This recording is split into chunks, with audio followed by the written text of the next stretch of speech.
It's My Nerd World and Star Wars, the podcast. On this week's episode, the actors behind Anakin, Mace Windu, and Palpatine talk about returning to Star Wars, wanting to return to Star Wars, and defense of The Rise of Skywalker, a movie that, if you've listened to this show for any length of time, you know that I love. Plus, we're counting down to The Bad Batch Season 3, and we have your listener feedback this week. Thank you so much for checking out the episode, as always. If you want to find out more, you can go to mynerdworld.net, and if you like to read, check out the EMBARK science fiction space opera series, available at mynerdworld.net or amazon.com. It's an instinct. A feeling. The Force brought us together.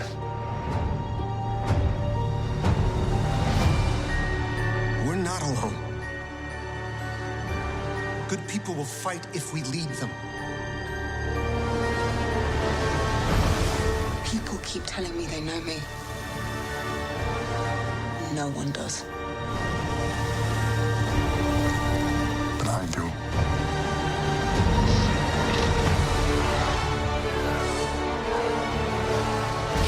Long have I waited. And now, you're coming together.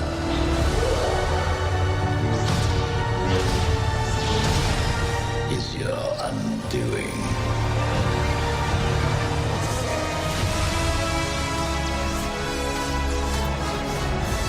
Confronting fear is the destiny of a Jedi.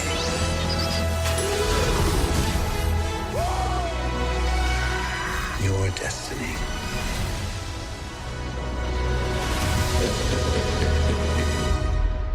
The Force will be with you. Always.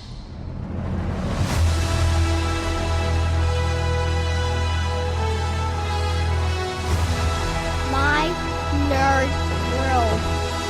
And welcome to it. I am your host, Jon Justice, here for another episode of A Star Wars Show. As always, if you want to email TalkShowNerd@gmail.com, and you can find out more about My Nerd World, my science fiction space opera 7-book series, EMBARK, or anything else that's on the website, mynerdworld.net, or head on over to amazon.com to check out the books. I'll talk more about that a little bit later on. Waiting for the arrival next week of The Bad Batch Season 3, there have been some reviews that have come out. Several individuals, podcasters, and others. I don't know how. I'm not special enough to get my own advanced screeners, but I'm not. But others are, and they've had a chance to watch the first 8 episodes of this season of The Bad Batch. They've been sharing your thoughts. I won't spoil anything for you. I will share a bit about what I've learned from these reviews coming up in a moment. Not a lot else to talk about other than this celebrating 25 years of the Star Wars prequels in Empire magazine. And there's 3 specific items that I want to focus on this week from this Empire magazine article that came out talking about the prequels. And it has to do with Hayden Christensen, Samuel L. Jackson, and Ian McDiarmid, who, of course, played Anakin, Mace Windu, and Palpatine, who all have quotes in this latest issue of Empire magazine. And we'll start off with Hayden Christensen, who says in the new Empire interview that getting to star in live action opposite Anakin's one-time Padawan Ahsoka Tano was a really big deal for him. The scenes that I got to do as Anakin on Ahsoka was a bucket list item I didn't even know I had, says Hayden Christensen. When I was getting ready to do Obi-Wan Kenobi, I started my Clone Wars deep dive, and I loved it. I remember thinking, man, it would be so cool if we could see some of that in live action. Though he only watched the animated show in recent years, he was long aware of what had happened to Anakin during that time. That was described to me by George Lucas when we were doing Episode 3. The things that were going on in between Episode 2 and 3. So when Dave Filoni and Jon Favreau told me they wanted to explore some of that, I was so game, and I loved how it came out. It's been really awesome to see Hayden Christensen get credit after all these years, and it's been noted several times since the release of the prequels, and the prequels have certainly found a new, I don't want to say a new beginning, but there's a new sense of fandom and joy around the prequels that wasn't there for so many years, and you get enough distance from a particular product, especially a Star Wars product. And typically this happens. Star Wars fans tend to hate the last thing that Star Wars put out. There are some exceptions to the rule, but they're few and far between. The prequels have been looked upon with a level of fondness that I don't think a lot of us expected in the wake of some of the more critical years after and the critical reception of the prequels. I always enjoyed them, but I'm also, and I've made this comment many times, a bit of a Star Wars apologist. I'm easy to entertain. I can look past the flaws of a lot of Star Wars products. Some I have more difficulty than others, but I always enjoyed the prequels for what they were. And one of the things that I enjoyed the most about the prequels was the level of consistency of all three films in telling that story. They're a lot of fun. And it's awesome to see Hayden Christensen get the reception and the love after all of these years, and also to see him back playing Anakin in the Ahsoka series. I'm on the final episode after my third or fourth rewatch of the Ahsoka series, and having just recently watched the episode in The World Between Worlds where we see the different versions of Anakin with the different versions of young Ahsoka. That episode is just done so masterfully. I absolutely love that series, and I love how so many of the Ahsoka episodes are sort of self-contained, where you can actually go and just watch an episode in and of itself, and you get a beginning, middle, and an end while still telling this longer story. Of course, it's a lot more fun to watch it from beginning to end, starting with the first episode, but you can go back and watch individual ones and still step away knowing there's more story to tell, but that you watched a cohesive story. And that particular episode in the middle of the Ahsoka season that focuses specifically on Anakin and young Ahsoka and old Ahsoka in The World Between Worlds is one of my favorites of the series, along with the finale, which I'm planning on watching either today or this weekend. NASCAR has arrived, and for those that don't know, I'm a massive NASCAR fan. NASCAR, Star Wars, and Depeche Mode. Those are my three fandoms, and my NASCAR arrives this weekend, to which I am very, very excited. Now, Hayden Christensen wasn't the only one who was interviewed for the prequels and the 25-year anniversary celebrating the prequels in Empire Magazine. Samuel L. Jackson was interviewed as well. They fired off a few questions about a galaxy far, far away to Samuel L. Jackson, and he responded with a series of brief, emphatic messages for the new issue of Empire. Most notably, he had 3 words to say on Mace Windu's death scene. "He's not dead!" Exclamation point 3 times, all capital letters. That settled that then. 2 more words sure to stoke the fans' imaginations on the subject of what he would want to do with a Mace Windu-centric Disney Plus series, and Jackson responded, "Everything yes!" 2 exclamation points, all capital letters. So there you have it. Samuel L. Jackson wants a Mace Windu show as much as you do. I don't see that happening. I could see that happening perhaps a few years ago. I don't see that happening anymore.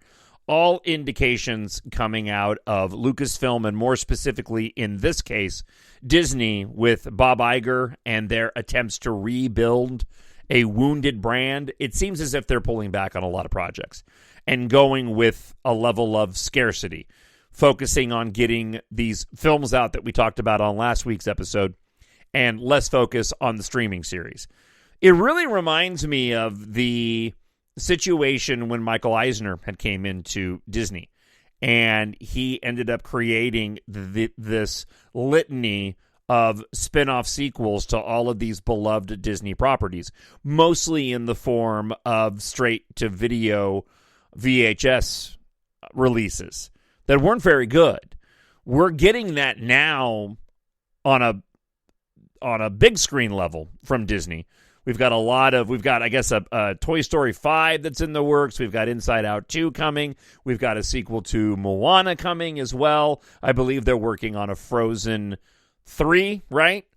And it seems as if they're focused, as it relates to Star Wars, on big screen releases and less about what we've seen from the live action. And it reminds me a lot of, well, we put out a lot of live action Disney streaming content, but unfortunately, it may have been overkill, and a lot of it didn't land. So the opportunity for Mace Windu to come back in a live action Disney Plus streaming show, unless it's a cameo in some way, in an existing show or the Mandoverse, I just don't see it happening. On top of the fact that at some point, Lucasfilm is going to have to pull the plug on returning characters who allegedly died before.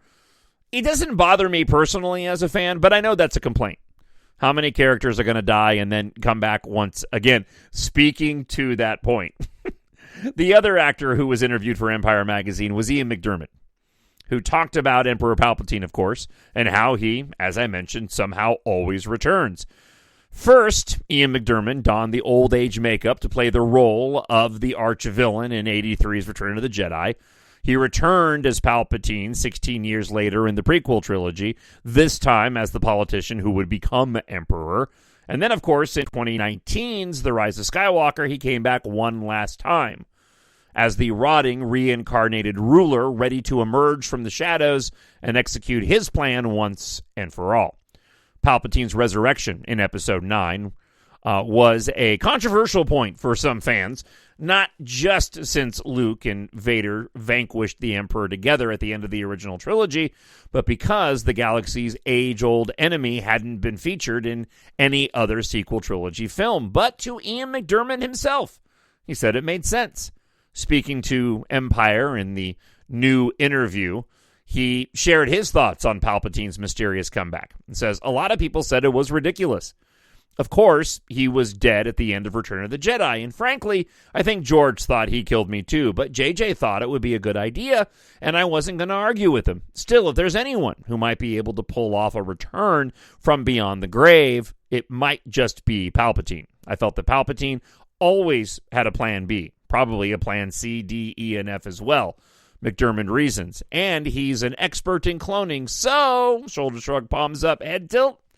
Listen, I never had a problem with this. I like the return of Palpatine. And I also go back to the original trilogy. And I've made this point before, but it's relevant again now. We didn't know the answer to so many questions when the original trilogy came out. I mean, we started with an episode 4, which would mean there was a 1, 2, and 3 that we wouldn't get, as the article mentioned, until some 16 years later. When we watched Star Wars for the first time, we didn't know what the Clone Wars were. We didn't know how Vader got into the mask. Heck, the whole Obi-Wan Kenobi telling Luke Skywalker that a young Jedi named Darth Vader doesn't make much sense because that's a title now given to the bad guys. That reminds me that wasn't the plan initially. It was Darth Vader, but I don't think George Lucas really planned on having other Darths down the line that would use that name as their Sith title. He was just a Darth Vader, meaning father. And it reminds me of the Jedi robes. George Lucas's original idea for the Jedi were to have been dressed like Luke Skywalker was in Return of the Jedi. That black ensemble, that outfit that he wore at the end during the Death Star 2 scene with Darth Vader, Palpatine, and Luke. That was supposed to be how the full-fledged Jedi dressed. And it turns out that because the fans associated Jedis with the tan and the tan robes, George ended up switching it up when he made the prequels and made that the Jedi outfit. I mean, quite honestly, the outfit that Luke was wearing in Return of the Jedi makes a heck of a lot more sense than a bunch of robes for Jedis that are carrying around lightsabers all the time.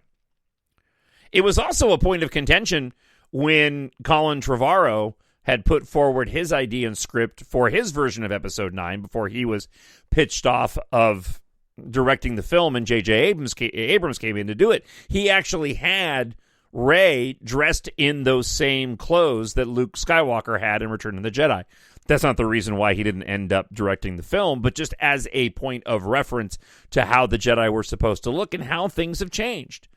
So it doesn't make much sense at all. Still, to this day, I don't know what the actual canon excuse is, but when Obi-Wan Kenobi says a young Jedi named Darth Vader, apart from the fact that I guess you don't want to say his real name is Anakin Skywalker because Luke would kind of be onto the fact that it was his dad, but of course at the time we all know that wasn't the reality. And yet here we are. Listen, I'm not trying to tell anyone how to enjoy their Star Wars. I'm just saying that when it comes to the complaints of the sequel trilogy, as I've also mentioned many times on the show, people have gotten way too sensitive, and it's gotten way too lucrative to be that critical over it. That's why I never had an issue with Palpatine's return, and why I'm kind of excited with what we're seeing with the Mandoverse, what we've seen with Moff Gideon and his desire to clone, what we've seen with just the whole cloning midichlorian Grogu subplot point in The Mandalorian.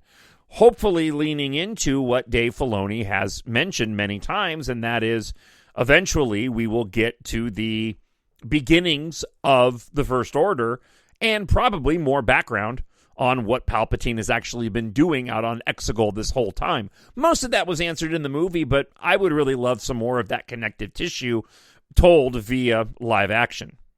One more quick point before we get to your listener feedback too, and I don't believe I've talked about this before. I might have on a past podcast defending the Rise of Skywalker, but I really love that Rise of Skywalker storyline. There is a simplicity in its complexity. There are clear objectives for the characters, and I love how they all end up coming together. Kylo Ren seeking out this new threat that has emerged with the return of Palpatine. Palpatine trying to use Kylo in the same way that he's manipulated other Force-sensitive individuals to ultimately achieve his goal as it relates to Rey. Rey trying to figure out who she is in all of this. All the while, the galaxy in and of itself concerned about this coming threat with the return of Palpatine and needing to go out and gather a resistance big enough to go and finally end all this, and how it all comes together on Exegol at the end. I just really appreciate that about the storytelling. And I've said before that it reminds me a lot of sort of those emblem films of the past in the way that our characters are finally back together once again after being separated, being introduced to them in The Force Awakens and then being separated in The Last Jedi, to only have it all come together once again in The Rise of Skywalker. And it's a bummer that that movie was received so critically. I think a lot of it comes down to, obviously, the Reylo aspect of it and the frustration that many fans had that Ben Solo ended up dying in the end, and also just the expectation of fans after the highly controversial Last Jedi. There was no Episode 9 that could have been made that was going to go and meet everybody's expectations. It just wasn't a possibility anymore. And to put a bow on this whole conversation, I expect that a number of years down the line, when we have other Star Wars films to go and talk about, the sequel trilogy will be well received by a host of fans that also grew up with those films. As always, what are your comments? Drop me an email, talkshownerd@gmail.com, or leave a comment up on YouTube if you happen to be watching there. I need someone to show me my place in all this. Thank you to those who wrote in this week for listener feedback. And first we go to friend of the show, Irene Davis, who writes, "Thank you for the lovely, informative show. Apropos, Ryan Johnson, some very reliable Star Wars channel, says that he is still in talks, and the reason for that, nothing further is happening at the present, apart from his book on the making of his movie, and that he's still aligned with Netflix for several more movies, so it's purely schedule overlapping. Best wishes, Renee in the UK." Yeah, it sounds as if that Ryan Johnson has still been in contact with Kathleen Kennedy and Lucasfilm to eventually return to that galaxy far, far away. But I've heard the same thing, that so much of this comes down to just timing. Lucasfilm is looking at a series of these films that we've already talked about, whether it's the Mandoverse movie, the post-The Rise of Skywalker film, or the Origins of the Jedi. We have dates for those, so it's going to be a good 5, 6, 7, 8 years before, if it happens, we see any more Rian Johnson Star Wars films. Also, Ray27 writes in this week, the Mandoverse is a post-war era after all, so it's really it's not really quite as much of a shock. Wasn't the Heir to the Empire series a post-war story as well? Not that it seems we'll be getting something pretty close to that. Exactly. A YouTube channel that I watch from time to time, The Goldman, just recently dropped a video that talks about post-war era in film and the excuse me, I don't know what's going on with my voice today, and the impact that war has on a society. You might want to go and give it a watch. Yeah, I'll have to go and check that out. So thank you to both who wrote in this week. I greatly appreciate it. And that wraps up the show for this week. Keeping it quick, not a lot going on. Looking forward to The Bad Batch Season 3. Before I go, though, I do want to talk a little bit about The Bad Batch Season 3 and what I have heard of the series that kicks off again last week. I'm a fan of the first 2 seasons. My only complaint, and it's not even really a complaint, is that I prefer the series that continue to tell a through-line story and less adventures of the week, which is why I love Ahsoka so much. The Mandalorian does a good balance of this. It has sort of a video game-esque to it, where, a video game-esque storytelling feature to it, where the Mandalorian typically is on a path towards an ultimate goal that tells the long story of the entire series, but still has to go and do the challenge of the week. The Bad Batch, a lot like Rebels and Clone Wars, does take episodes and deviates completely away from any central larger storyline, where you don't even need to watch particular episodes. We call them filler episodes, but there are some episodes that don't have any bearing on the larger storyline. What it sounds like with Season 3 and the final season for The Bad Batch is that it's a good balance. I've heard a lot of positive things that people have been saying about the first 8 episodes. I don't put a lot of stock in these early reviews because these are individuals who have been given the content early. Typically, they want to continue to get this content early, so they speak very fondly of that which they're reviewing. However, there has been a consistent commentary from those that have seen the first 8 episodes of The Bad Batch Season 3 that this season does the best job of balancing the through-line story that needs to be told and also the adventure of the week, which again has probably been the biggest complaint that people have had about The Bad Batch is too many filler episodes. We want the cohesive story. Considering this is the final season and the stakes, and given where our core characters are currently, I was expecting that was going to be the case. So it sounds like we're still going to get some adventure of the week that will also be a part of the larger story to be told in Season 3. And I imagine it's going to be something closer to what I described in The Mandalorian. And that has me excited because I appreciate that kind of storytelling. TalkShowNerd@gmail.com is the email address. I'd love to hear from you. And before I let you go, if this is one of the first times that you've been listening to the show, I have written a 7-book series. I'm an author as well as being a talk show host. I was inspired by the storytelling of George Lucas, the science fiction of my youth and as I grew up, James Cameron, the writing of Tom Clancy is a mixture in my books as well in terms of the technology that's involved. I hope you'll take a moment, head on over to Amazon.com, search for Jon, Jon Justice, to check out my series of books. Treat yourself, a friend, or a family member with science fiction. It's written for adults, but ages as young as 12 it's appropriate for. There's no explicit language or violence. You can pick up EMBARK Book 1 today, available in ebook, free on Kindle Unlimited, audiobook, hardcover and paperback, and you can purchase those hardcover and paperbacks directly from me. I have an inventory of all 7 books in the series available here at home. You get a discounted rate than what you would purchase them through Amazon, and the shipping is really, really inexpensive. All you have to do is email me, talkshownerd@gmail.com, and I'll give you all the details about how you can purchase your paperbacks or hardcovers directly from me. But head on over, if you read on Kindle Unlimited or on ebook, go pick up EMBARK Book 1 today. You can actually pick up Book 1 right now for only 99 cents. And the description for Book 1 is this: Taft has found something, and humanity won't survive without it. With interstellar travel possible, ship mechanic Taft Guardia prepared to one day travel the galaxy.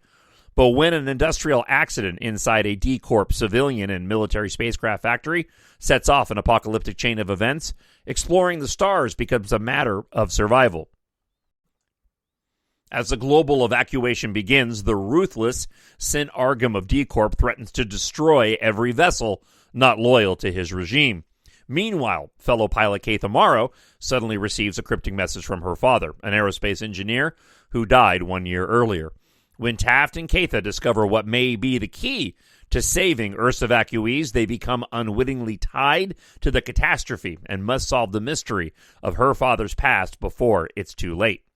It's a fast-paced and action-packed epic space opera adventure. Head on over to Amazon.com right now, search for Jon, Jon Justice, or mynerdworld.net. If you like your science fiction space opera to be epic with some romance and action and cool technology, EMBARK is perfect for you. I hope wherever you are, you're happy, you're healthy, and you're safe. And I'm back next week with my thoughts on The Bad Batch Season 3. Thanks for listening. Bye. The Force will be with you, always. My Nerd World.